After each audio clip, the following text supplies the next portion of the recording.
van entrando poco a poco, ¿no?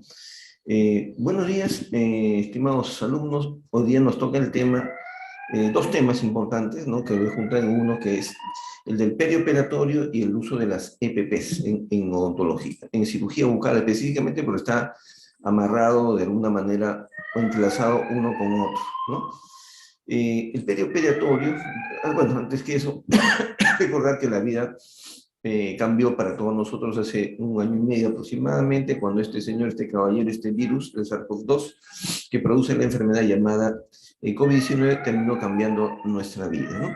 Aquellas palabras, aquellos términos que usualmente aprendíamos de memoria para un examen en la universidad, como el término pandemia, endemia, epidemia, cuarentena, que era para todos una palabra muy lejana, pensamos inmediatamente en la cuarentena de inicios del siglo XX en Estados Unidos, en la Universidad de San Luis, o quizá nos acordábamos, lo relacionamos más con el término original de cuarentena, ya por la Edad Media, ¿no? Donde la peste bubónica, la peste negra, produjo la muerte de la tercera parte de la población de Europa y que trajo consigo, pues, que como solución, ¿no? Algún científico, algún médico o muy observador, darse cuenta que el curso de la enfermedad de la peste bubónica duraba alrededor de 36, 37, 38 días. Entonces, él estableció un aislamiento del paciente durante 40 días, el término del cual pues ya no era posible que contagiara la enfermedad y de ahí partió pues el término cuarentena, ¿no? Entonces, como que esos términos, como decía, que eran para nosotros un tema más de salón, más de academia, más de aula universitaria, pues ahora son cosas que todos nosotros lo tenemos que tener en cuenta, ¿no? Recordar que uno de los grandes enemigos para los odontólogos son las partículas de dispersión o la dispersión de las partículas que se producen con la alta velocidad, con cualquier tipo de instrumento rotatorio, con el piezoeléctrico, etcétera. Entonces, hacemos una cirugía y estamos muy propensos, ¿no? Muy expuestos, el término, a contraer o contagiarnos de esta enfermedad, ¿no? Que, como sabemos, se une a los receptores ECA2 que existen en el caso nuestro en la boca, en el dorso de la lengua, ¿no? En las glándulas salivales principalmente, y otros sitios que ya nosotros conocemos, ¿no? Y que se fijan a través de estas espículas o proteínas S, ¿no? Llamadas proteínas Spike, ¿no? Que son las que le permiten a este virus, pues, fijarse a la superficie de las células y contaminar, reproducirse y producir o desencadenar la enfermedad. Entonces los protocolos de atención han ido modificándose radicalmente, ¿no? Uno de ellos, el uso de respiradores bucales, ¿no? O protectores, sí, respiradores bucales, uso de respiradores que han reemplazado a la tradicional mascarilla, ¿no? La tradicional mascarilla quirúrgica, ¿no? Donde nosotros nos sentíamos seguros, ¿no? Pero después se llegó pues a la conclusión que para este virus en particular, nuestra posibilidad de poder filtrar estas partículas de virus a través de la mascarilla solamente podía ocurrir en el 80% de los casos, ¿no? Entonces, estamos familiarizados con el uso de respiradores, el KN95, etcétera, ¿no? Y sus equivalentes, el N95, el KN95 y superiores, para protegernos de este virus, ¿no? Y las protecciones van más allá pues, de la mascarilla quirúrgica que se consideraba originalmente un 97% con otros virus y bacterias. Ahora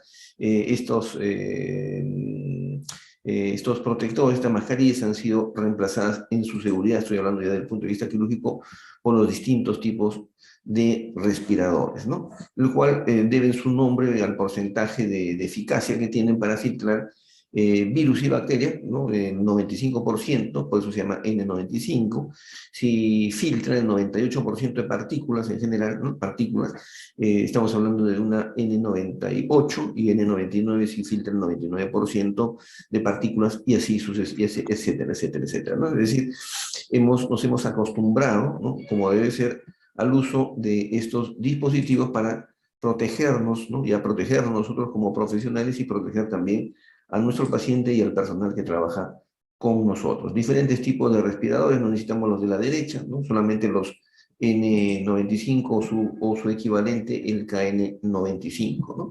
Como nomenclatura, en Estados Unidos utilizan el N, ¿no? En Europa utilizan el FFP, el FFP2, que es el equivalente al N95, y el FFP3, que es el equivalente como nomenclatura al N98, ¿no? Y tenemos nuestros equivalentes chinos, ¿no? Que es el KN95, KN98, etcétera, ¿no? Entonces, de ahí viene la estandarización de estos dispositivos, ¿no? Y el término, cada uno de ellos obedece justamente a que permite la filtración, ¿no? De por lo menos un porcentaje de las bacterias, un alto porcentaje, y de ahí el nombre de cada uno de ellos, ¿no? Si vemos las equivalencias, me adelanté el N95, KN95 y el FFP2, estándar europeo, son equivalentes, ¿no?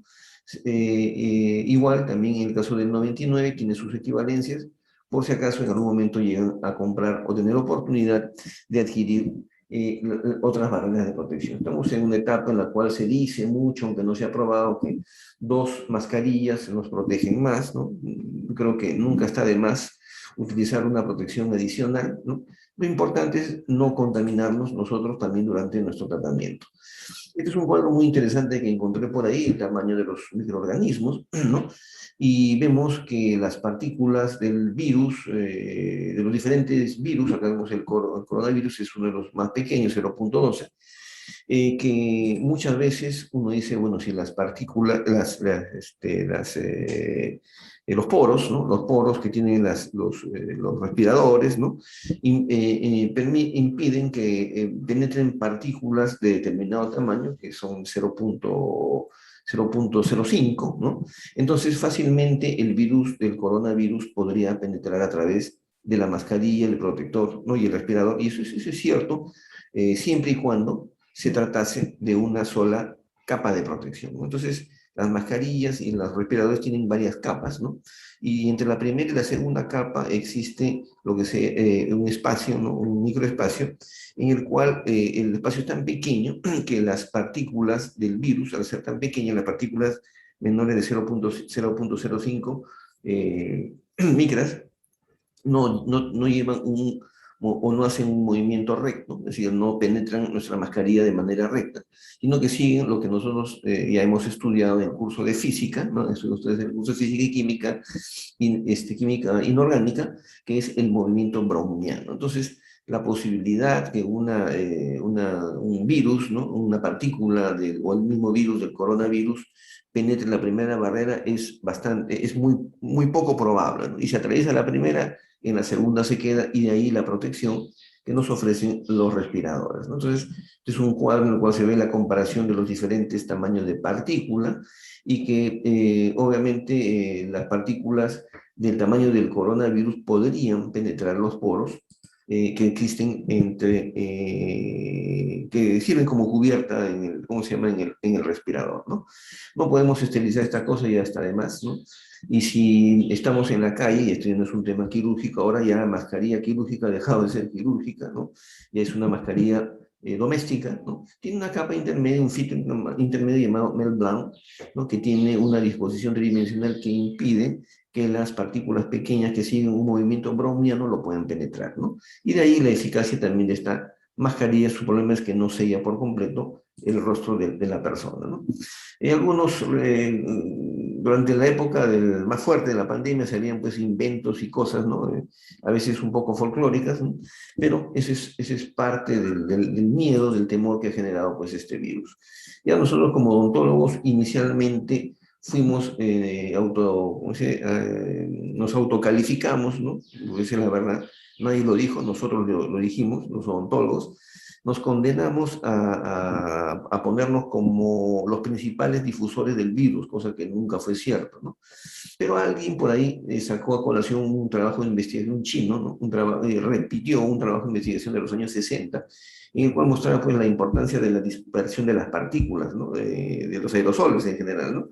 Que tienden a dispersarse alrededor de 1,80 m por 1,40 m en promedio, dependiendo de la velocidad de la pieza de mano, de alta velocidad, alrededor de la zona donde está la pieza de mano, es decir, un perímetro, un radio, perdón, de 2,40 m, ¿no? Hacia los pies y de 1,80 m de la cabeza hacia arriba, es la zona en la cual podemos o podríamos contaminar o dispersar las partículas que están en la boca del paciente y podernos contaminar también nosotros, de tal manera que tenemos que protegernos, ¿no? Usaba inicialmente esta protección, ya no la uso, el casco al menos ya no lo uso lentes y otro tipo de protección, pero siempre tenemos que guardar nosotros el mameluco, ¿no? Tenemos que, como una medida de protección, además de todos los elementos de bioseguridad que siempre hemos usado en cirugía, como son el mandilón estéril, los guantes, etcétera, ¿no? Diferentes calidades de materiales que lo pueden hacer lavable, ¿no? En cuanto a los anteojos también, diferentes tipos de anteojos que puedan sellar, en todo caso evitar que las partículas del virus puedan migrar desde la boca del paciente hacia los ojos de los operadores, ¿no? Este es un colega que sacó su propio casco, ¿no? Un colega de Villarreal, ¿no? Y los guantes también son una barrera de protección. Tenemos guantes y guantes, ¿no? Guantes de examen que no tienen la misma capacidad de filtración, ¿no? Cuyo látex, el látex, por ejemplo, al contacto con el agua, tiende a adelgazarse, a ponerse medio elástico y se rompe, ¿no? Se rompe macroscópicamente, pero microscópicamente ya se rompió minutos antes, ¿no? De tal manera que el riesgo de contaminación también puede ser alto si no usamos una buena calidad de guante, ¿no? O sea, la diferencia entre el guante estéril y el no estéril no solamente que uno sea estéril, o sea, el quirúrgico, sino que además es de una calidad de látex superior, ¿no? Que permite, impermeabiliza las manos, ¿no? Del contacto con los fluidos del paciente. Y si hablamos de calidad de guantes quirúrgicos, también hay calidad de guantes quirúrgicos, ¿no? En la parte superior izquierda vemos un guante de una calidad dudosa, ¿no? En la derecha un guante de calidad más dudosa, ¿no? Y abajo un guante de buena calidad, ¿no? En donde la microscopía electrónica de barrido permite ver que los dos de arriba tienen digitaciones o zonas de adelgazamiento natural antes del contacto con los fluidos. Una vez que entra en contacto con los fluidos, el látex pierde elasticidad, ¿no? Y se puede romper en estas zonas críticas, ¿no? De ahí la importancia de poder comprar un guante que sea realmente de buena calidad, ¿no? Igual son las mismas marcas de guantes, ¿no? Solamente que a mayor aumento, en la anterior era 200X, es 1000X ahora, y donde se ve la integridad del guante de la parte inferior, ¿no? Muchas veces el precio está de la mano o va de la mano con la calidad del guante, ¿no? Vemos en las dos marcas de arriba, ¿no? Donde hay cavidades, ¿no? Que se pueden abrir, que se pueden romper. En este guante, esto ya es a un aumento de 4000, o sea, 4000X, donde ya el guante de abajo marca realmente la diferencia. Entonces, las medidas de protección que siempre hemos usado en cirugía, para mí no es extraño, en lo que hacemos cirugía, no es nada raro hablar de barreras de protección, que ahora sea más elegante hablar de EPP, ¿no? En el Perú, o sea, eh, los equipos de protección personal, ¿no? Pero esto en cirugía lo usamos pues décadas, años, siglos, ¿no? Las barreras de protección que fueron creadas o fueron inventadas, perdón, por la escuela de Lister, ¿no? Lister fue un médico del siglo XIX, ¿no? Que describió lo que se llamó históricamente la técnica aséptica, ¿no? Históricamente hemos tenido una época anterior a Louis Pasteur, ¿no? Louis Pasteur es conocido por la pasteurización de la leche, ¿no?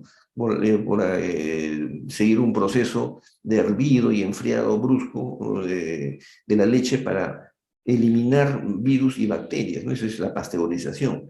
Pero en realidad lo que hizo Pasteur fue un antes y después dentro de la medicina del mundo, ¿no? De la humanidad, porque él fue quien describió por primera vez la existencia de microorganismos, ¿no? Él describió una persona dedicada ¿cómo se llama? El biólogo, dicen unos que es médico, era biólogo, trabajaba en la industria de las cervezas, ¿no? Entonces, dentro de una de las oportunidades tantas que tuvo él de investigar las mejores formas de fermentar la cerveza, y ojo, cuando hablamos de fermentar estamos hablando de hongos, ¿no? Pero él no sabía que eran hongos, ¿no? Y durante uno de sus trabajos, utilizando el microscopio que Leeuwenhoek había inventado décadas atrás, lo que hizo Pasteur fue descubrir lo que él llamó unos cuerpos animados con movimiento espontáneo, así le llamó, ¿no? Y que después fueron renombrados con el nombre de microorganismos, ¿no? Fue Pasteur también quien descubrió la existencia de las bacterias anaerobias, ¿no? Él hizo muchísimo por la bacteriología. Entonces, por eso que desde el momento en que aparece Pasteur con sus investigaciones es que recién la medicina humana, ¿no? La medicina en el mundo, descubre que existen microorganismos que producen enfermedades. Antes de eso no existía, había lo que se llama la teoría de la generación espontánea, ¿no? Desde la época galénica de la Edad Media. ¿Por qué se produce una infección que no se llama infección? Porque, bueno, pues está en el ambiente y se generó y se produjo, ¿no? Así era la forma en que se explicaban las infecciones antes del descubrimiento maravilloso de Louis Pasteur, ¿no? Y después de Pasteur, o a partir de Pasteur, entre otras cosas, aparece lo que se llama la revolución quirúrgica. Aparecen unos 30 o 40 años en los cuales se inicia una gran cantidad de descubrimientos, inventos, hallazgos en la parte quirúrgica, es la parte en la cual la cirugía adquiere la cientificidad que tiene actualmente, ¿no? Entonces, ante la existencia de bacterias, ya los cirujanos entraban a sala de operaciones, a operar pacientes, ya por lo menos lavándose las manos, porque anteriormente a eso venían de la calle y simplemente atendían al paciente con los instrumentos sin descontaminar, porque no sabían qué cosa era una bacteria. De ahí que la tasa de mortalidad sea elevadísima, ¿no? La tasa de muerte, perdón, era elevadísima en esos tiempos cuando el paciente entraba a sala de operaciones. Entonces, con el descubrimiento de Pasteur, ya los médicos se protegían, incluso se enjuagaban las manos con fenol, ¿no? Y los instrumentos se desinfectaban con fenol, ¿no? A eso se le llamó la técnica antiséptica, es decir, se partía del supuesto que el paciente venía infectado y vino con sepsis, y que había que desinfectarlo, ¿no? Había que hacer la antisepsia, ¿no? La desinfección es en instrumentos inanimados y la antisepsia es en cuerpos animados, seres vivos, ¿no? De tal manera, pues, que durante 10 años aproximadamente los médicos y cirujanos del siglo XIX siguieron esta conducta a la que se le llamó la escuela antiséptica. Pero después apareció Lister y Lister dijo, entre otras cosas, que los cirujanos deberían no solamente desinfectar los instrumentos con fenol, sino que tenían que ser hervidos previamente. Las gasas, los campos, los apósitos tenían que ser hervidos previamente.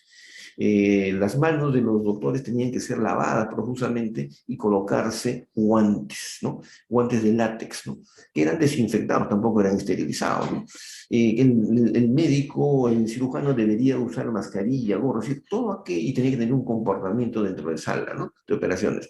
Todo eso cambió, ¿no? A raíz de los principios de Lister, que hasta ahora nosotros lo conocemos con el nombre de la técnica aséptica, técnica aséptica que respetamos minuciosa y escrupulosamente en cirugía desde hace más de 100 años, más de 150 años, ¿no? Entonces, esta es la escuela de Lister. Entonces, acá estoy con mi antiguo asistente, que es colegas, ¿no? Utilizando todas las barreras de protección posibles, ¿no? Para antes de iniciar un tratamiento quirúrgico. También para los aerosoles se han inventado algunas barreras, ¿no? Como estas de acá, que pienso que son demasiado incómodas, ¿no? Y si hablamos, ¿no? Si hablamos de calidad, de gold standard, ¿no? De calidad de esterilización del ambiente, ¿no? Y de aspiración en todo caso, ¿no? La aspiración de las partículas, de la dispersión de partículas, tenemos a nuestro gran aliado que es el equipo de aspiración negativa, ¿no? El equipo de aspiración negativa ambulatorio es este, ¿no? Yo tengo uno justamente y muchos odontólogos tenemos en nuestro consultorio, que colocado a una distancia de 30 centímetros de la cara del paciente absorbe el 99% de partículas, ¿no? Es decir, es el que elimina al máximo la dispersión de las partículas que se producen cuando usamos algún instrumento rotatorio. Y luego esta aspiración, este fluido aspirado, pasa a un depósito, una caja donde existen dos filtros donde quedan atrapadas las bacterias y encima todavía les cae un bañito, ¿no? Un baño de radiación ultravioleta, con lo cual se destruye por completo las bacterias o las esporas o los virus que han sido aspirados, ¿no? De tal manera que este equipo de aspiración positiva es la versión ambulatoria, ¿no? La versión, sí, de consultorio del equipo de aspiración negativa que se utiliza o que existe en las salas de operaciones, que es una especie de aspiradora gigante, ¿no? Que aspira todo el aire, ¿no? Contaminado de una sala, sala de operaciones o de un quirófano, ¿no? De tal manera que nosotros tenemos, pues, como repito, a este gran aliado, ¿no? De diferentes marcas. Entonces, ya sabiendo por qué usamos nosotros esa barrera de protección, tenemos que ahondar un poquito más en este tema, ¿no? Es decir, ya hablamos del perioperatorio. ¿Qué cosa es el perioperatorio? Porque hay cuatro palabras que se parecen mucho, algunas de las cuales usted ya las conoce, ¿no? Una es el preoperatorio, ¿no? Otra es el perioperatorio, le sigue el intraoperatorio y finalmente viene el posoperatorio. Y cuando hablamos, nosotros en las primeras clases dijimos que la medicina es la forma en que nosotros damos tratamiento a un paciente con medicamentos o con cualquier terapia en la cual no atravesamos las barreras de protección del paciente, ¿no? Me refiero a la piel y la mucosa. Cuando damos un tratamiento y respetamos la piel y la mucosa, estamos haciendo un tratamiento médico. Pero cuando al hacer el tratamiento atravesamos la piel o la mucosa con un corte, con una punción, con un tipo de penetración, una endodoncia también está en ese grupo. Entonces nosotros lo que estamos haciendo es un acto quirúrgico, ¿ya?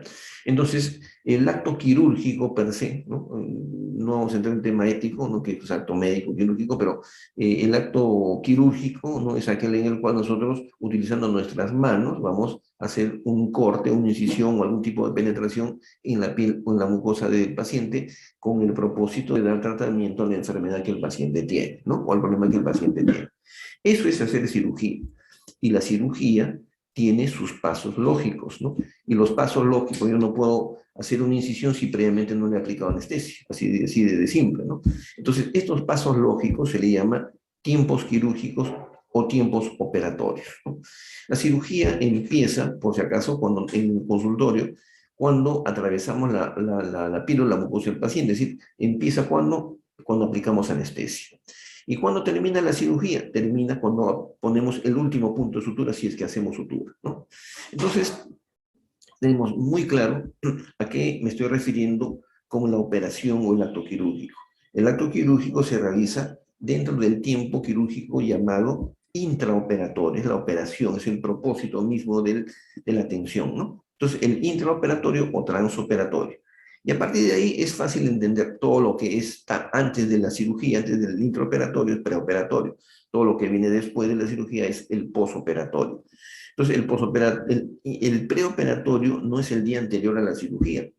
El preoperatorio es todo aquello que ocurre en la sala de cirugía antes, ¿no? Antes de aplicar la anestesia. Y cuando termina la cirugía, empezó el posoperatorio, ¿no? Porque vamos a ver después que existe un documento que registra solamente el intraoperatorio, ¿no? Este documento se llama reporte quirúrgico. El reporte quirúrgico no le interesa la medicación que le vamos a dar, porque no registra el posoperatorio. Tampoco registra la medicación o los cuidados previos a la cirugía o la condición del paciente previo a la cirugía. Le interesa ¿cómo se llama? El reporte quirúrgico, este documento médico legal, le interesa solo el intraoperatorio. Por eso es importante que definamos bien cada uno de estos espacios, ¿no? De estos momentos de la cirugía. Entonces, el primer momento es el preoperatorio, ¿no? Después vamos a explicar cada uno de ellos. ¿El perioperatorio cuál es? El perioperatorio sucede el mismo día de la cirugía. El paciente viene a realizarse la cirugía, pero la cirugía todavía no ha empezado. Tenemos que prepararlo, ¿no? Tenemos que limpiarlo, tenemos que aislarlo, ¿no? Nosotros también tenemos que aislarnos, tenemos que lavarnos la mano, ponernos el ropaje, la CPP, qué sé yo, ¿no? Entonces, todo ese tiempo, todo ese momento, ¿no? Todo ese espacio de tiempo en el cual nosotros nos preparamos para la cirugía, pero todavía no hemos empezado con aplicar la anestesia, a eso se le llama el perioperatorio, ¿no? Entonces tenemos el preoperatorio, el perioperatorio, que es el mismo día, minutos antes de la cirugía, tenemos el intraoperatorio o transoperatorio, que es el acto quirúrgico en sí, y luego viene el posoperatorio, ¿no? Y para ello tenemos que tener un concepto fundamental que es el campo quirúrgico, ¿no? ¿Qué es el campo quirúrgico? Primero les digo el concepto, ¿no? El espacio quirúrgico es el espacio virtual, ¿no? Es un espacio virtual que se encuentra por delante de los miembros del equipo quirúrgico. Aquí estoy yo al lado izquierdo, ¿no? Es decir, al lado derecho del paciente, al frente está mi ayudante, el doctor Fernando Rezo, que ahora trabaja en España. A la cabeza está la doctora Mónica Castillo y acá está el doctor Benito Ceballos. Los cuatro estamos haciendo una cirugía en sala de operaciones.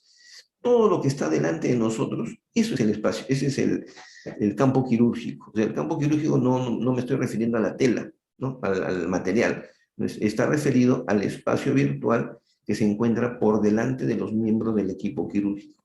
¿Por qué es virtual? ¿No? ¿Por qué es virtual? Porque uno puede estar más separado, otro puede estar más cerca. No hay una medida exacta, 1,5 metros, 2 metros, 1 metro, no es todo aquello que se encuentra por delante de los miembros del equipo quirúrgico. Hacia arriba tiene un límite, son las axilas, ¿no? de cada uno de los operadores, cada uno de los cuatro. Y el límite inferior es la cintura de cada uno de los cuatro.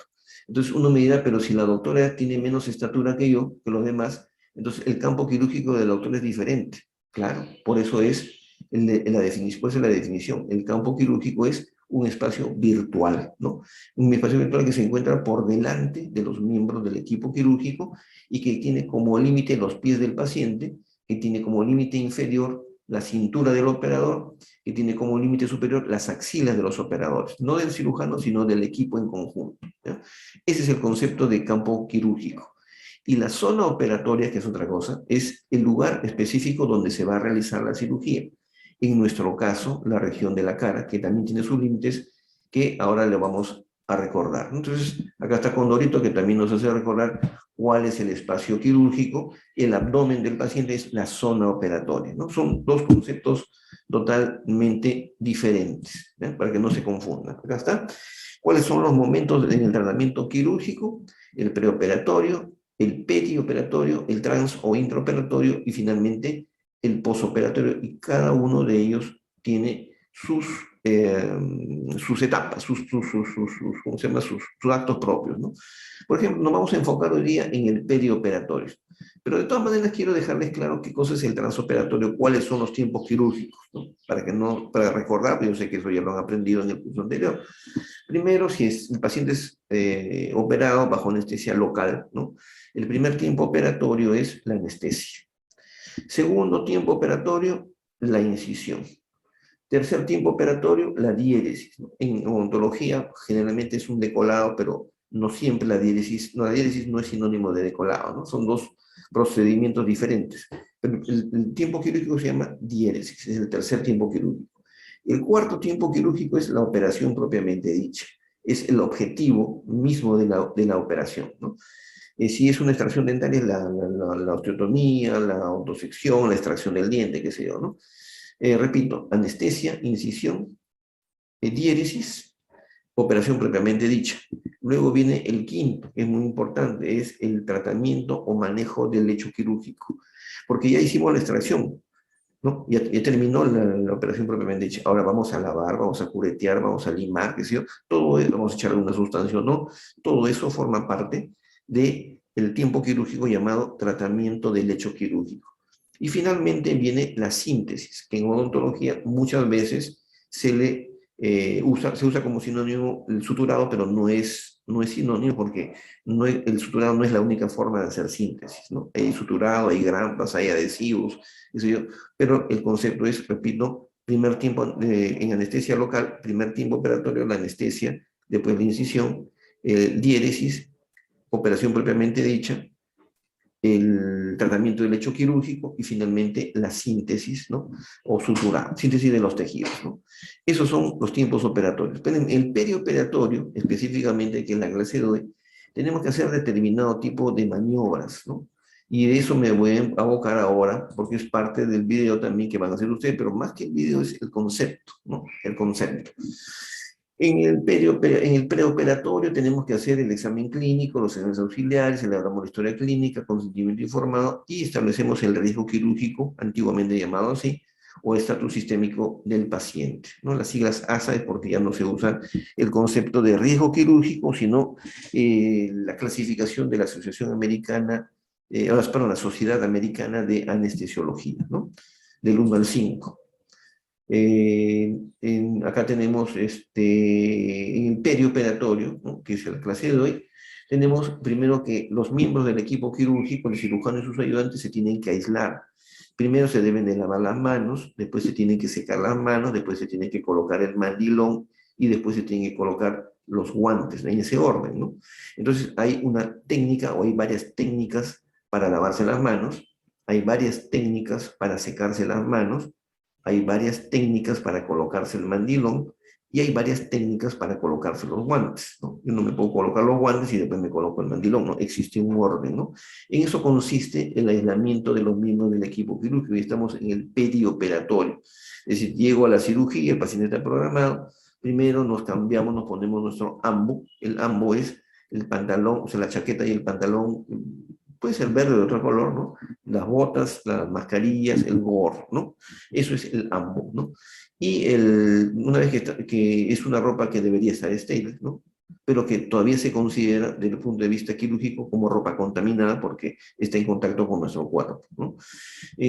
Usualmente en salas de operaciones nos despojamos de la ropa de la calle, tenemos que hacerlo así, porque dejamos las bacterias y los virus en la ropa de la calle y nos cambiamos y nos colocamos el ambo. Una vez que estamos con el ambo, todavía no estamos aislados, el aislamiento comienza en realidad con la colocación pero con el lavado de manos, ¿no? Después, repito, viene el secado de manos y en ese momento nosotros ya no podemos tocar nada que no sea absolutamente estéril, ¿no? Después nos colocamos el mandilón y finalmente nos colocamos los guantes, ¿no? Una vez que estamos listos, el segundo ayudante, el instrumentista, prepara la mesa, también tiene un orden, también hay un video sobre eso, también lo vamos a recordar ahora. Y en simultáneo, el primer ayudante con el cirujano se encargan de aislar al paciente, ¿no? De limpiarlo y colocarle los campos de la manera en que les voy a recordar ahora, ¿no? Entonces, paso número 1, el aislamiento de los miembros del equipo quirúrgico, las técnicas de lavado de manos, secado de manos, colocación de la bata quirúrgica y colocación de guantes. Cada universidad tiene su escuela, cada centro hospitalario tiene su escuela y tiene su propio protocolo. Hay muchas técnicas en cada uno de los pasos que estamos señalando, ¿no? Una vez que nos hemos lavado la mano, nos tenemos que secar. Acá la autora, ¿no? Que ahora es colega, hace muchos años era estudiante, está usando una toalla descartable, un papel esterilizado descartable, todo es estéril, ¿no? Y con un lado de la toalla se está secando la mano izquierda y el brazo izquierdo, y con la otra mano se va a secar la mano izquierda, derecha, y el brazo derecho. Es decir, el lado A es para un brazo, el lado B es para el otro. Y una vez que se secó completamente, ya no vuelve. Y empieza por la mano, sigue por el antebrazo, llega al codo y llega a 10 centímetros por encima del codo. Esa es la zona que nos debemos de lavar la mano, esa es la zona que nos debemos de secar también nuestras manos. Una vez que estamos así, nos ofrecen el mandilón, que ahora en estos tiempos es descartable, ya no usamos mandilón de tela, ya es antihigiénico, además que es muy caro de lavarlo, secarlo, podemos contaminar a muchas personas en el camino, esperamos que el volante, la persona que no está estéril, no se ha aislado, pero que está con guantes, quien termina de colocar el mandilón, ¿no? A los miembros del equipo quirúrgico. Enseguida se colocan los guantes, y hemos hablado sobre los guantes, y acá algunos errores, ¿no? De un doctor que ahora es un colega, un estudiante que ahora es doctor, porque sabemos que, por ejemplo, he dicho que el campo quirúrgico tiene como límite superior las axilas. Entonces yo no puedo levantar las manos por encima de mis axilas. Estoy saliéndome de la zona absolutamente estéril que es el campo quirúrgico. Tampoco puedo bajar la mano por debajo de la cintura, ni ponerla a los costados, ni mucho menos, peor ponerlo hacia atrás, ¿no? ¿Por qué? Porque me estoy saliendo de mi campo quirúrgico, ¿no? Entonces solamente vamos a manipular la zona anterior de nuestra zona anterior. Bueno, esto está al revés, ¿no? Lo del lavado de manos era antes. Luego viene el aislamiento del paciente. Se entiende que el doctor de la izquierda está bien vestido. Miren, así trabajamos en la universidad en el año 1999. A partir del año 2000, todos, absolutamente todos, están perfectamente cambiados, ¿no? Que es lo que hemos dejado, ¿no? Que he dejado de escuela, ¿no? Para la posteridad, para que continúen haciéndolo una vez que retornen a las aulas universitarias, ¿no? Pero ese es el comportamiento en cualquier centro de atención quirúrgica en el mundo, ¿no? Ese es internacional, esto es mundial. Entonces el doctor que ya está vestido, ya está protegido, en estos tiempos debemos de colocarnos nuestro mameluco debajo de esta ropa estéril, ¿no? Para tener un control absoluto del aislamiento frente a, en este caso, al virus del COVID, que produce el COVID-19, ¿no? Después viene la segunda parte, decíamos, estamos en el aislamiento del paciente. Antes de hacer esto, ¿no? El primer paso es limpiar la cara. Primero viene el enjuagatorio. El enjuagatorio busca la asepsia, antisepsia intrabucal. El paciente se enjuaga la boca, ¿no? Y luego pasamos a hacer la asepsia y antisepsia extrabucal, ¿no? En ese orden. Primero el paciente se enjuaga la boca con cualquier colutorio y enseguida se le limpia. Nosotros lo hacemos con yodopovidona, en otros países utilizan la clorexidina, sin azúcar, no es el colutorio, es una clorexidina 5%, pero nosotros utilizamos la iodopovidona, que puede ser en espuma o puede ser en solución. La espuma está, perdón, la solución está más concentrada, tiene mayor concentración que la espuma, ¿no? Entonces se hace una limpieza que comprenda una zona que va desde la parte más alta de la nariz, acá falta un poquitito, el ángulo goníaco, el mentón y el otro ángulo goníaco, ¿no? Esa es la zona donde vamos a trabajar, esa es nuestra zona operatoria, es la zona donde tenemos que hacer la asepsia y antisepsia extrabucal. Tenemos que empezar desde el orificio bucal y hacer movimientos centrífugos hacia afuera, ¿no? Es decir, la suciedad se lleva de afuera, de adentro hacia afuera, ¿no? Una vez que terminamos de hacer la asepsia y antisepsia, esa pinza que hemos utilizado la eliminamos, ¿no? La botamos, esa ya no vuelve a la mesa operatoria, hay que hacer lo mismo, paso a paso. Primero se le hace una especie de bigote, luego se hace una especie de barba, siempre de la línea media hacia afuera, y después con una segunda gasa se hacen movimientos circulares hasta cubrir el espacio, como repito, que va del mentón, los ángulos goníacos y la parte más alta de la pirámide nasal, ¿no? Después, una vez que hemos hecho esto, pasamos a la colocación de los campos estériles al paciente, que ahora lo hacemos con campos descartables, ¿no? No usamos notes de distinto gramaje, ¿no? El objetivo es aislar al paciente del medio externo para que ya no haya contaminación. Como es una cirugía ambulatoria, no vamos a desnudar al paciente. Cuando se hace cirugía bajo anestesia general, en sala operacional, sí es necesario que el paciente entre solamente con truza, sea hombre o mujer. Y luego procedemos a colocar primero el campo que va al pecho del paciente, ¿no? Después se coloca el campo fenestrado que va a la cabeza del paciente y finalmente se completa el primer ayudante, en este caso ya no es el cirujano, el primer ayudante, lo que hace es colocar la manga, o sea, la protección a la cánula de aspiración, a la manguera de aspiración, y lo fija con una pinza de campo, ¿no? Y ahí terminó este procedimiento llamado aislamiento del paciente. Entonces, recapitulo, primero ha sido el aislamiento de los miembros del equipo quirúrgico, luego viene el aislamiento del paciente. El aislamiento del paciente lo hacen entre dos personas, el cirujano y su primer ayudante, ¿no? Y la mesa operatoria, la preparación de la mesa operatoria, ¿no? Esto lo hace el primer y segundo ayudante, perdón, el cirujano y el primer ayudante. Y la mesa quirúrgica o mesa operatoria está encargada al segundo ayudante, que es en nuestro caso el llamado también instrumentista, ¿no? Se entiende que donde está el título dice paso número 3 o paso 3, en esa posición se encuentra el paciente. Y la mesa, el operador se encuentra aquí debajo, ¿no? El segundo ayudante. Prepara su mesa y la divide imaginariamente en dos partes, superior e inferior. Y la parte superior la divide en dos a su vez. En la mano izquierda van los materiales, en la mano derecha va el instrumental de suturado. Y en la parte inferior va el instrumental en general. Hay muchas formas de preparar la mesa. Esta es la que usamos en nuestra facultad hace muchos años, pero existen una infinidad de formas, ¿no? Los materiales van arriba al lado izquierdo y aquí le llamamos material a todo aquello que es descartable, a todo aquello que es fungible. Me refiero a las gasas, a la fresa, a las jeringas, a las soluciones que vamos a utilizar, ¿no? O algún material que utilicemos dentro del procedimiento quirúrgico, ¿no?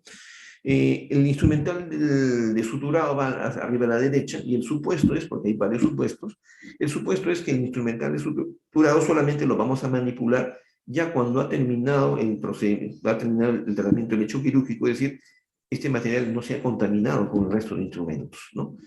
Abajo aparecen los instrumentales en general, los instrumentos en general, y deben de ser colocados de izquierda a derecha siguiendo el orden de los tiempos quirúrgicos, ¿no?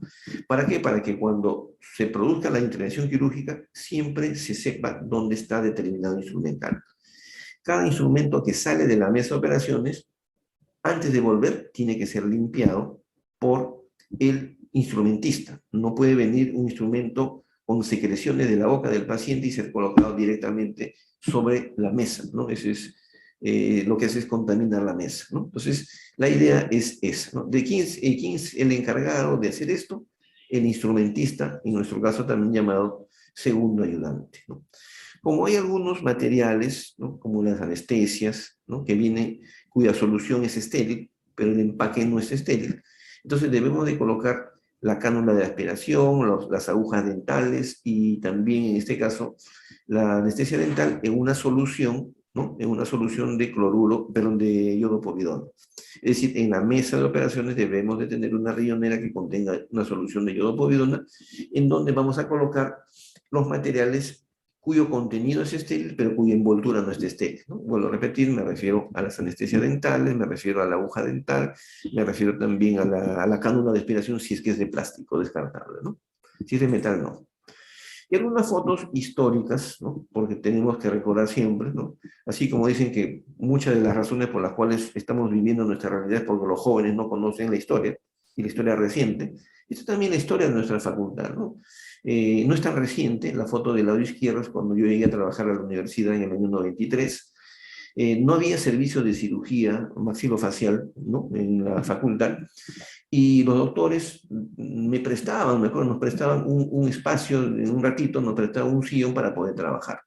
Entonces las condiciones de asepsia, antisepsia eran paupérrimas, ¿no?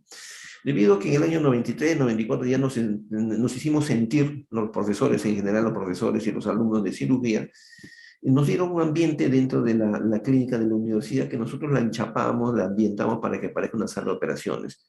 Pero no tenía techo, es decir, era un espacio dentro de esta gran clínica. Y en ese tiempo, yo recuerdo, y eso es una anécdota, y esa es la realidad, el techo de la clínica no tenía vidrios, a veces estaban rotos, no había buen mantenimiento, y las palomitas se metían. Y a veces aparecía una palomita como espectador de la cirugía, ¿no? Entonces, todas esas cosas hemos pasado, y en el año 99, 1999, nos entregaron el centro quirúrgico que de repente ustedes han escuchado hablar en el segundo piso de nuestra facultad, ¿no? Que originalmente se construyó, se implementó en el año 96, ¿no? Pero que recién nos lo entregaron al curso, a la asignatura en el año 1999. Anteriormente se utilizaba solo para los cursos internacionales. En aquel tiempo venían profesores de Estados Unidos, venían de, ¿cómo se llama?, de España, venían profesores de Alemania a cada rato, por supuesto de Argentina y de Brasil como canchita, ¿no? A cada rato, ¿no? Y era porque nuestra universidad tenía un gran prestigio, ¿no? De tal manera que venían profesores de diferentes partes del mundo a nuestras facultades, ¿no? Incluso una vez vino un profesor durante todo un mes para hacer una especie de pasantía, como una especie de intercambio con nuestra universidad, de la Universidad de Göttingen de Alemania, ¿no? Ese era el nivel que tenía nuestra universidad hasta el año 2000, ¿no? Y el año 2000 ya caímos nuevamente en lo mismo que hemos sido históricamente, ¿no? Eso es parte de nuestra historia. Entonces, en el centro quirúrgico hemos ido mejorando cada vez, pero hemos cometido también errores, ¿no? Esta foto del año 2000, creo, 99, fíjense, los chicos están bien vestidos, pero han colgado la chompa del paciente ahí, están contaminando el ambiente, ¿no? Entonces, incluso acá se ve que uno de los doctores, uno de los alumnos de aquel entonces no usa mandilón. Todas esas cosas hemos ido cambiando, hemos ido mejorando. Tenemos fallas, ¿no? Y a veces no queremos reconocer las fallas. Yo tuve algunos inconvenientes, algunos roces, me acuerdo en el año 2000, ¿no? 2020, ¿no? Antes de que entráramos en pandemia, ¿no? 21, no, 2019, ¿no? Porque yo tenía la misión, mi obligación era que se respetaran las normas de bioseguridad, ¿no? Entonces, a algunos profesores no les gusta, mala suerte, ¿no? O sea, yo soy así, los que somos cirujanos tenemos esa formación, es sí o no, es blanco o negro, ¿no? O cumple las reglas o no las cumples, simplemente. Entonces, un alumno que está en sala no puede salir, ¿no? No puede salir de la sala a ver, oye, por favor, me falta algo. Ya no puede salir, está en unas zonas totalmente estéril. El profesor menos, pues se puede meter en mitad de la operación para ver qué está pasando, ¿no? Y menos sin vestirse, ¿no? Y lógicamente también tenemos que tener un cuidado con los residuos, ¿no? Porque nosotros manejamos residuos contaminantes y tenemos que proteger a nuestro personal de limpieza, ¿no? Nuestro personal de limpieza tenemos que quererlo como si fueran, son parte de la familia, ¿no? Y tenemos también que protegerlos a ellos y por eso tenemos que seguir con estos cuidados, ¿no? Entonces, si lo queremos plantear como un decálogo, eso lo estamos compartiendo, no hay ningún problema. Tenemos algunas normas básicas que no debemos de olvidar, ¿no? Que el personal estéril siempre debe estar con ropa estéril y manejarse o desenvolverse en un ambiente estéril. La conversación debe ser mínima durante el acto quirúrgico, debemos de movernos lo menos posible. Nosotros, una vez que estamos frente al paciente, ya no debemos de salirnos, pero existe una técnica para movilizarnos y cambiar de lugar. Si existe duda sobre la esterilidad de algún material, de algún elemento, se considera contaminado y se retira o no se usa, ¿no? Acá no es que yo creo, sí, creo que está esterilizado, todo me parece, sí, no, hay duda, sale de la mesa, ¿no? Solamente se considera estéril en la mesa quirúrgica solamente se considera estéril lo que está encima de la mesa. Lo que está al costado de la mesa ya no es estéril, ¿no? En cuanto a las batas quirúrgicas, nuestros medios de protección solamente se consideran estériles hacia la parte anterior, ¿no? Y si usamos una anestesia tópica, entonces esa anestesia tópica no se puede esterilizar, el frasco, el contenido está estéril, pero el frasco no, entonces tiene que ser manejado de otra manera, es decir, no puede ingresar a la mesa de operaciones porque el frasco que contiene la anestesia tópica no está estéril, ¿no? Entonces, esas son algunas recomendaciones, ¿no? Para el perioperatorio. Entonces, recordando en los tiempos operatorios, repito, cuando usamos anestesia local, cuando el paciente se atiende bajo anestesia local, estos son los tiempos quirúrgicos. Si el paciente se atiende bajo anestesia general, ya no existe anestesia local, ¿no? Entonces, la anestesia se elimina. Le digo esto porque en el libro de Reyes Centeno y algunos libros mencionan que el primer tiempo operatorio es la incisión, ¿no? Porque parten del supuesto que hay un anestesiólogo que realiza la anestesia general. Pero en cirugía ambulatoria, el primer tiempo operatorio es definitivamente la anestesia, ¿no? Si no hay anestesia, no podemos hacer absolutamente nada. Y en el postoperatorio, ya hablaremos después, hay diferentes procedimientos, tanto medicación, aunque hay medicación también preoperatoria, que es mucho mejor, más efectiva que la post, y diferentes procedimientos como uso de calor, ejercicios, qué sé yo, para mejorar, para disminuir, perdón, la morbilidad durante la cirugía, durante el acto quirúrgico, ¿no?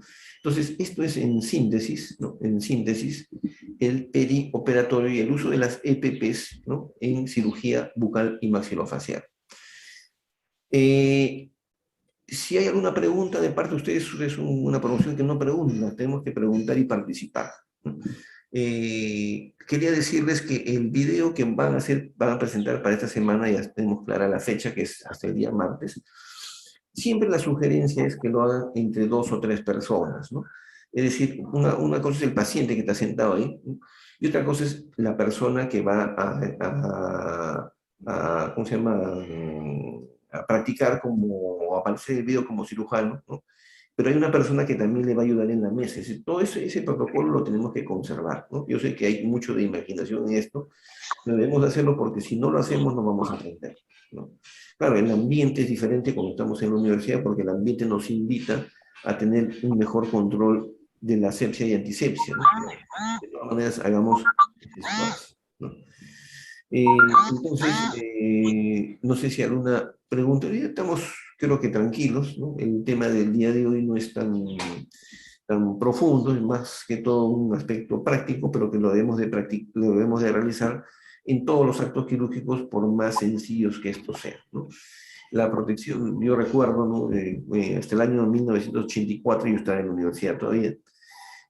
Yo aprendí la cirugía bucal yendo a las postas, ¿no? O a los centros de salud, ¿no? Y en ningún centro de salud utilizábamos mascarilla. En ningún centro de salud usábamos o se usaba la gorra. Si había algún personaje que usaba gorra y mascarilla, decían, ah, este es estudiante, ¿no? Y no le exigían. Y las extracciones las realizamos, ¿cómo? Sin guantes. ¿Y cómo se esterilizaba un instrumental? En una maquinita que se llamaba Putinel, que era un hervidor donde no se usaba, donde existían, pero no se usaba por cuestiones económicas, entre comillas, que no están justificadas, no se usaban agujas descartables, ¿no? Agujas dentales descartables, todo servía y se reutilizaba. Entonces, fue una época, yo diría, heroica, ¿no? En donde hemos tenido mucha suerte de no infectarnos de muchas cosas, y a pesar que el virus de la hepatitis es más dañino al odontólogo que el virus del VIH, ¿no? Recién cuando apareció el VIH todo el mundo se asustó, ¿no? Y ahí comenzamos a colocarnos todos, a usar guantes, a usar mascarilla y a usar gorro. Es decir, son esas cosas epidémicas o pandémicas o que se vuelven endémicas las que nos hacen reflexionar y volver a nuestras raíces, a hacer lo correcto, ¿no? Ahora con el virus del SARS-CoV-2, o sea, el que produce el COVID-19, otra vez nos hemos preocupado, ¿no? Y ya no es raro que un odontólogo en su consultorio esté vestido como un astronauta. Y más bien el que no cumple con esos parámetros, inmediatamente el paciente está reclamando o haciendo alguna objeción. Ya vemos que los pacientes cuando vienen a la sala de espera y se encuentran con otros se miran como bichos raros, ¿no? Como que estuvieran apestados, como si tuvieran alguna enfermedad, no sé, infecto contagiosa grave, ¿no? Como le decimos nosotros en nuestro medio, no estoy discriminando, tiene tuberculosis, algo así, ni te acerques a esa persona, ¿no? Ni siquiera la conoces, pero están los pacientes en esa situación. Entonces, las medidas de bioseguridad, nuestros protocolos han mejorado, diría yo, no han cambiado, han mejorado, ¿no? Y desde el punto de vista quirúrgico me da mucha alegría de que ahora pues los pacientes ya nos consideren más, ¿no? Solamente como complemento, ¿no? A lo que estoy conversando con ustedes. Para el odontólogo históricamente ha sido muy difícil cobrar por la consulta. El paciente tiene la idea equivocada que si el dentista no le hace algo físicamente, no le está haciendo ningún tratamiento, no me está haciendo nada. Pero si el médico lo atiende, dice, doctor, ¿y cuánto es la consulta? ¿No? Entonces, ahora eso ha cambiado porque ven también ¿cómo se llaman los pacientes? Que los odontólogos estamos siguiendo los parámetros como cualquier profesional médico, ¿no? Porque somos profesionales médicos no de boca, ¿no? Sino debemos de ser profesionales médicos en nuestra actuación, en nuestro actuar, ¿no? Y creo que eso nos ha servido también bastante a nosotros para reflexionar acerca de las cosas correctas que tenemos que hacer en el acto quirúrgico. En cirugía no existen cosas más o menos, ¿no? En cirugía existen cosas correctas o cosas incorrectas, así de simple, ¿no? En cirugía, siempre le digo, no existe, hay algunas frases que no existen, que debemos de borrarlas de nuestro léxico. Dice, doctor, no hay, esa frase no existe, en cirugía siempre hay. No se puede, eso no existe, siempre se puede, ¿no? Pero para ello tenemos nosotros que seguir ciertos protocolos. En cirugía todo es protocolo. Para mí no es raro que me hablen de protocolo, ¿no?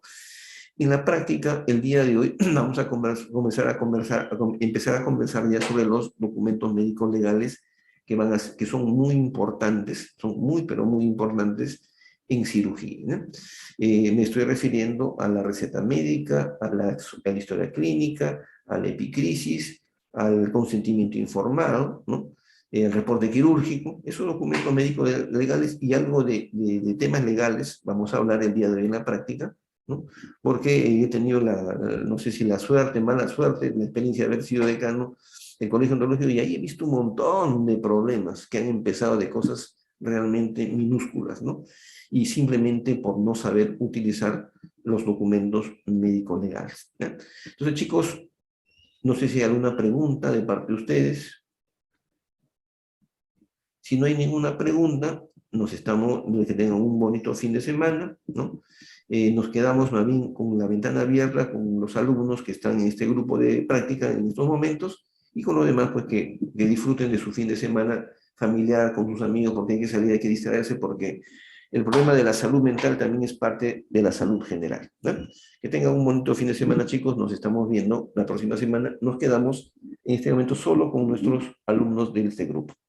Gracias. Doctor, una pregunta. ¿Me escucha? Doctor, De compartir pantalla. Hola, Fiorella, doctor, ¿cómo estás? Me van a disculpar que he ¿sí? tenido un problema con mi cámara, mi cara no va a salir, ¿no? Yo soy el que exige que abran su cámara, yo soy el primero que no voy a cumplir, pero hay una cuestión técnica. Pero lo demás sí, por favor les voy a pedir que abran su cámara, pues estamos en Zoom, ¿no? En Zoom no hay ningún problema que todos estemos con la cámara abierta. Vamos a...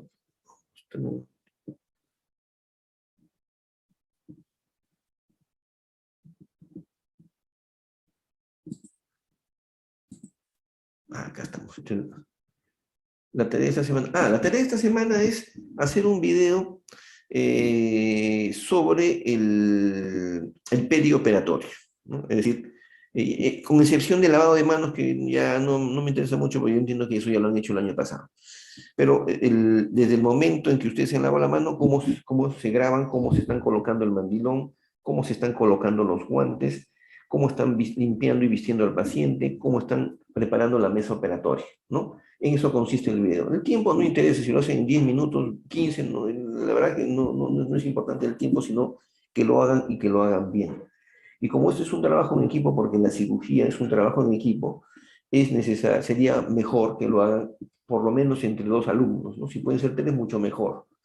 Y luego lo cuelgan, ¿no? Lo cuelgan, sí, en equipo tiene que ser, porque la cirugía no se puede hacer individualmente. Tiene que haber alguien que los vista, alguien que los ayude a preparar la mesa, según los videos que están en el aula virtual, ¿no? Y que de todas maneras se le voy a pasar el enlace por si alguno todavía no lo ha abierto, porque es el libre, para que lo tengan como referencia. O sea, cómo se prepara la mesa quirúrgica, todo tiene una razón, ¿no? Cómo se hace el aislamiento, todo tiene una razón, ¿no? Pero sí, tienen que hacerlo en equipo. La cirugía es un trabajo en equipo, ¿no? Entonces, empezamos el instrumental. Sin querer ya le dije la frase. Ya le dije la frase. En cirugía no existe, no hay.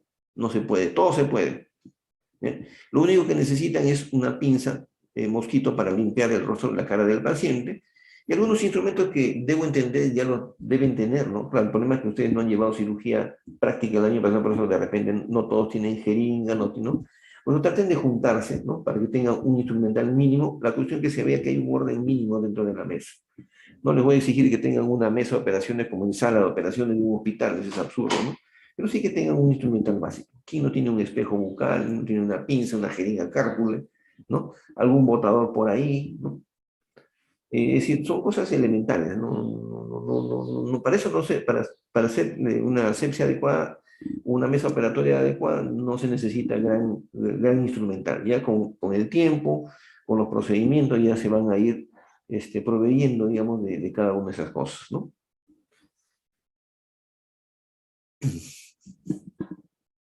Vamos a esperar 5 minutos para hacer la práctica, mientras les voy a ir pasando un video, ¿no? Para que vayan tomando su leche, su café, vayan completando su desayuno, si es que acaso no lo han completado. Un video justamente que está listo, que es sobre la preparación de la mesa quirúrgica, ¿no? Cómo se prepara, cómo debemos de preparar la mesa quirúrgica. No, no hay problema, no hay gracia de nada, al contrario, con el mayor gusto.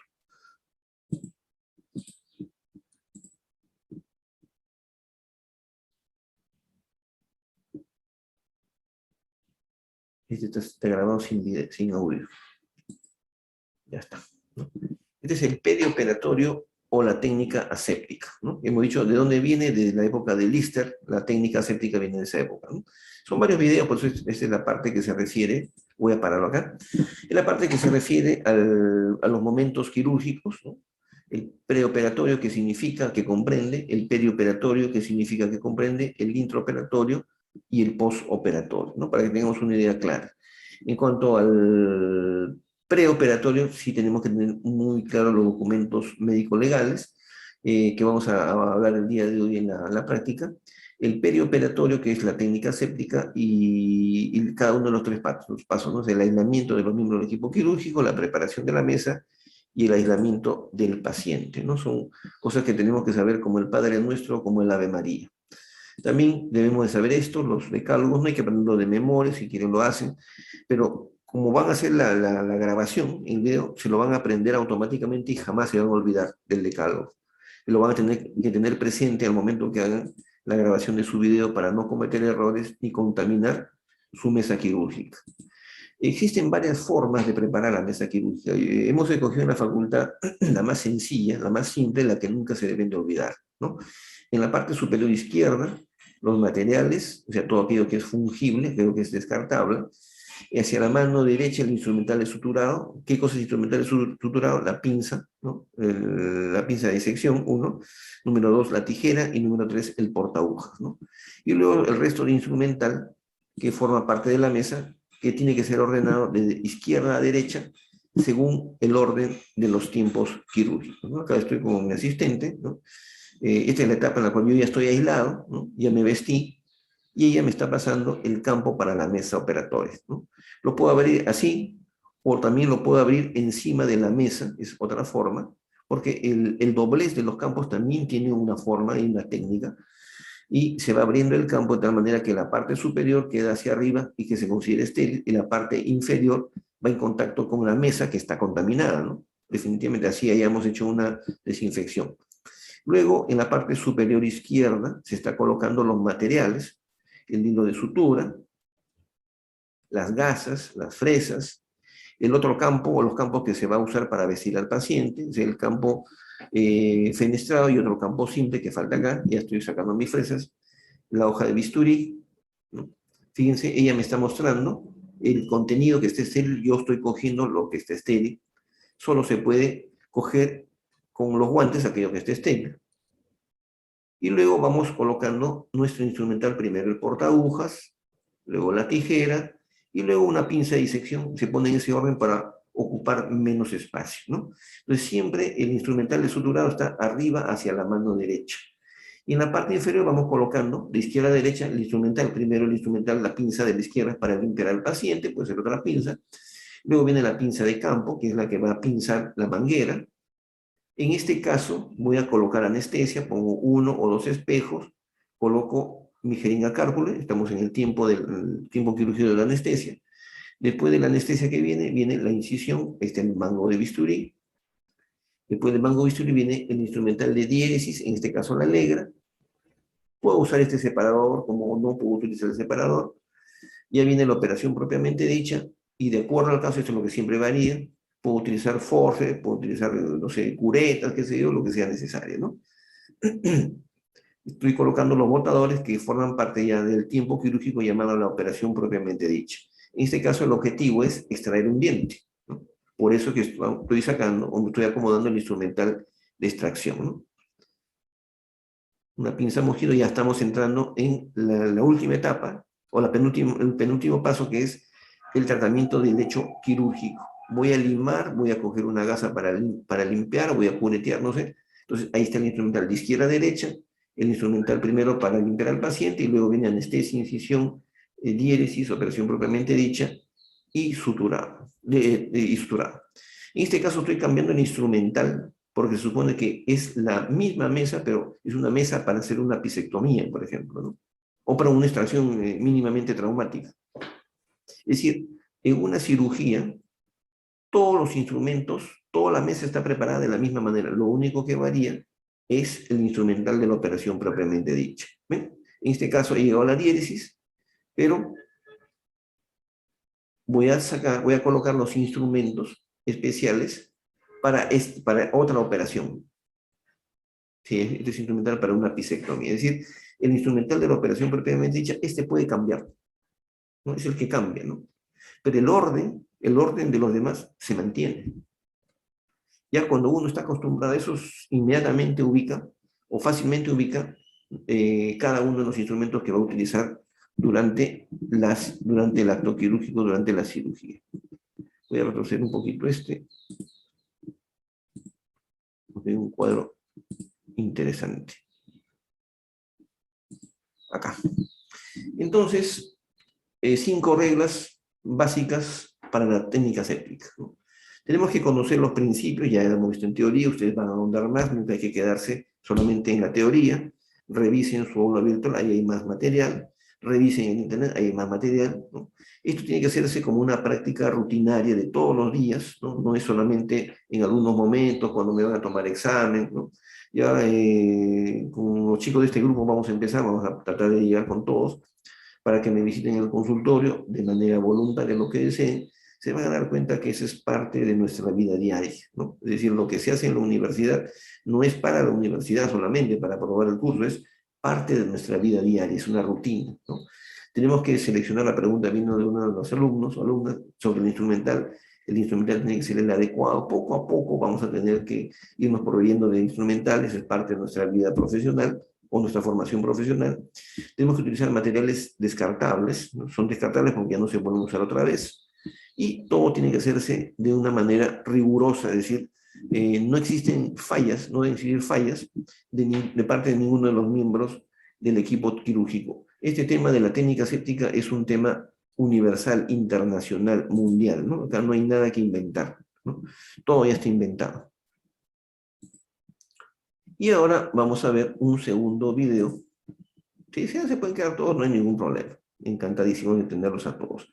Vamos a ver un segundo video, que también ustedes lo tienen en la aula virtual, pero acá se los comparto primero.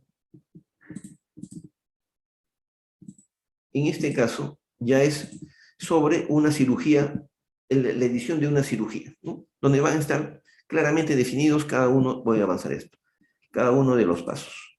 Ya está. Igual vamos a ver primero los momentos, eso recalcar bien, a conocer los momentos quirúrgicos como si fuera el Padre Nuestro o el Ave María, ¿no? Ya, ustedes tienen que saberlo al pie de la letra, ¿no? Es decir, recordar eso, recordar el decálogo, digamos, uno es el Padre Nuestro, el otro es el Ave María, ¿no? Y hacer todo eso de manera automática. Entonces acá se entiende que ya estamos, como se dan cuenta, la mesa se ensució un poco con yodo de povidona porque la anestesia dental y la aguja dental han estado sumergidos en una solución de iodopovidona que no la pongo yo usualmente en la mesa, la pongo en otro lado, ¿no? Pero también la pueden poner en la mesa siempre y cuando la bandeja, la rayonera esté estéril. Primer paso, primer tiempo quirúrgico, la anestesia, ¿no? En este caso no interesa cómo la ponemos, dónde la ponemos, cuántos cuartillos usamos, no es importante en este momento. Solamente que estamos hablando del primer tiempo quirúrgico, que es la anestesia. El procedimiento va a ser la extracción, ¿no? La extracción de un diente retenido, ¿no? Después de la anestesia, estamos completando la anestesia, después de la anestesia viene la incisión, ¿no? Acá lo que está diciendo es que ya tenemos que colocar la anestesia suficiente, no tenemos que poner solamente uno o dos y después estar reforzando, no, eso es malo, ¿no? Si vamos a hacer la cirugía con una anestesia, le ponemos una. Si creemos, estamos seguros que va a hacerlo con 5, le ponemos 5, ¿no? Bueno, ese es un aparato que no es parte del curso, ¿no? Coincidió ese día que es un aparato, un equipo que se llama piezoeléctrico, ¿no? Que sirve para cortar el hueso, para hacer la osteotomía, en reemplazo de la alta velocidad que produce demasiada dispersión de partículas y produce quemadura del hueso. Es otro tema que vamos a conversar en otro momento. Pero estoy preparando todo para empezar mi cirugía, ¿no? Estoy esperando que transcurran los minutos hasta que se produzca la anestesia. No solamente estoy mostrando acá los diferentes tipos de puntas que existen para este propósito, ¿no?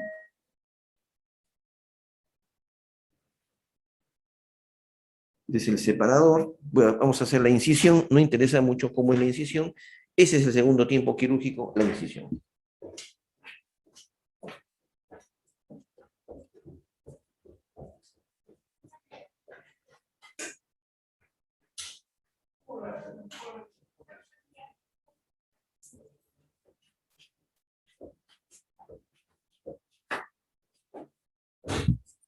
Esta es la incisión, un trazo franco. Después de la incisión que viene el decolado. Hay infinidad de layers, ¿no? Formas, tamaños, propósitos, ¿no? Lo importante es que este paso se llama diéresis, ¿no? En odontología le llamamos decolado porque separamos el tejido blando del hueso, ¿no? Pero, lo repito, la diéresis no es sinónimo de decolado. En todo caso, el decolado es una de las formas de diéresis. Una vez que decolamos el periósteo que está quedando ahí, vamos a proceder, vamos a pasar al siguiente tiempo quirúrgico, ¿no? El siguiente tiempo quirúrgico, ¿cuál es? Es la operación propiamente dicha, ¿no?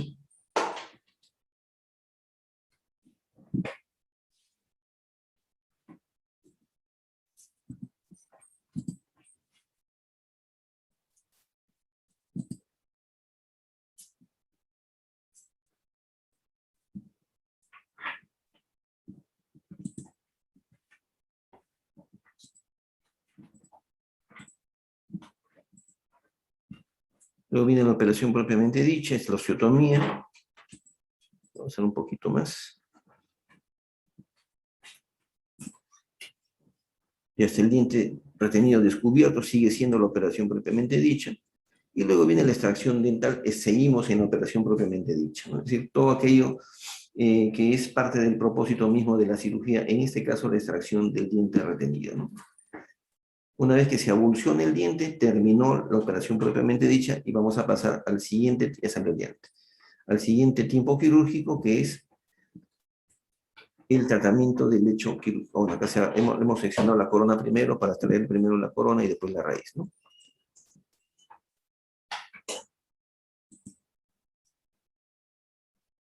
Y luego, una vez que se trajo todo el diente, procedemos al tratamiento del lecho quirúrgico. En este caso solamente hago un lavado y un limado del hueso, no me gusta curetear, ¿no? Porque puedo lesionar accidentalmente el dental inferior, ¿no? Sea el nervio, la arteria o la vena. Esto es parte del tratamiento del lecho quirúrgico. Si le echo PRF, no sé, hago algo en la cavidad, en el lecho, eso es tratamiento del lecho quirúrgico. Y finalmente, una vez, estoy aplicando un poco de anestesia para darle un poco de sangrado, ¿no? Estoy lavando con anestesia para que el efecto vasoconstrictor de la adrenalina disminuya el sangrado antes del suturado final, ¿no? Y una vez que se ha terminado con el tratamiento del lecho quirúrgico, ahí está, el último paso, el suturado, ¿no? La síntesis en realidad, ¿no? El suturado es una de las formas de síntesis. Y hemos repasado entonces de manera rápida cada uno de los tiempos quirúrgicos.